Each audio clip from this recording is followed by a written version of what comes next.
괜찮아. 괜찮아요. 괜찮아.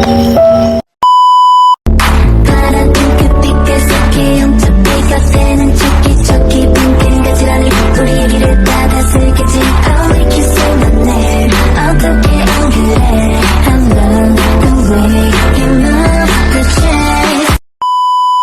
Assalamualaikum warahmatullahi wabarakatuh. Perkenalkan, nama saya Fida Khairunis Ragi dengan NPM 25306123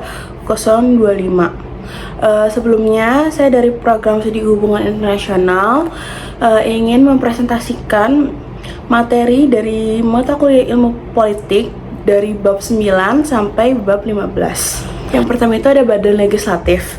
Badan Legislatif ini dia tuh merupakan lembaga negara yang berfungsi untuk membuat undang-undang. Selain fungsi legislasi, lembaga ini juga memiliki fungsi pengawasan dan anggaran sebagaimana diatur dalam pasal 19 sampai 22B UUD 1945. Di Indonesia, lembaga legislatif ini terdiri dari DPR, DPD, dan MPR. Anggota legislatif memiliki hak seperti hak interpelasi, hak angket, dan hak menyatakan pendapat untuk menjadikan fungsi perwakilan rakyat. Selanjutnya itu ada Badan Eksekutif dan Yudikatif. Jadi Badan Eksekutif ini dia tuh lembaga yang menjalankan pemerintahan dan dipimpin oleh presiden serta dibantu oleh kabinet-kabinetnya. Badan Eksekutif ini memiliki wewenang yang luas seperti wewenang administratif, legislasi, dan keamanan dan diplomatik. Sementara itu, lembaga yudikatif berfungsi menegakkan hukum dan keadilan serta bersifat independen. Di Indonesia ini tuh lembaga yudikatif itu tuh meliputi seperti Mahkamah Agung, Mahkamah Konstitusi, dan Komisi Yudisial. Berikutnya itu ada partisipasi politik. Jadi partisipasi politik merupakan aktivitas yang seluruh warganya atau seluruh warga negaranya yang bertujuan untuk mempengaruhi kebijakan umum dan proses politik. Bentuk partisipasi yang dilakukan itu bisa dilakukan secara konvensional, non-konvensional, demonstrasi, maupun petisi. Jadi tuh tingkat partisipasi politik ini juga menunjukkan seberapa aktif masyarakat dalam kehidupan berdemokrasi. Selanjutnya itu partai politik atau parpol. Partai politik ini merupakan persyaratan dalam negara demokrasi dan berperan sebagai sarana penyaluran aspirasi masyarakat. Parpol ini juga berfungsi sebagai sarana komunikasi politik, sosialisasi politik, rekrutmen politik, serta pengelolaan konflik. Jadi di negara kita yaitu Indonesia menganut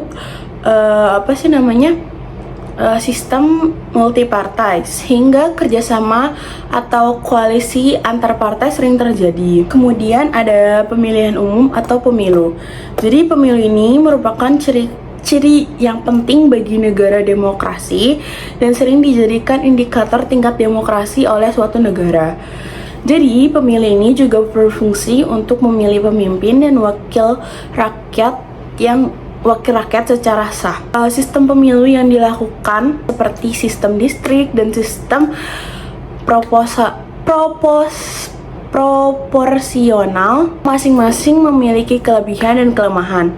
Namun di Indonesia sistem pemilu ini terus-menerus mengalami perkembangan, terutama setelah era reformasi. Selanjutnya ada hak asasi manusia atau HAM.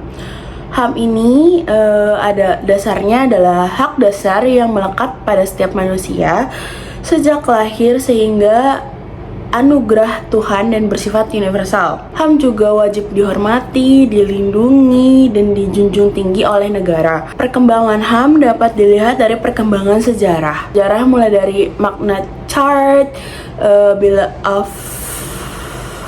Bill of Rights, hingga Deklarasi Universal. HAM pada PBB tahun 1948 dalam pelaksanaannya HAM bersifat universal.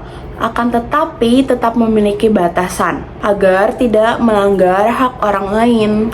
Yang terakhir itu ada ideologi politik. Ideologi politik ini tuh juga merupakan sistem gagasan atau pemikiran yang menjadi dasar bertindaknya individu, kelompok maupun negara. Ini memiliki fungsi sebagai alat legitimasi kekuasaan, pemersatuan masyarakat serta sarana perubahan sosial. Di ideologi politik ini membahas bagaimana kekuasaan seharusnya diatur dan dijalankan dengan contoh ideologi seperti liberalisme, kapitalisme, sosialisme, dan komunisme.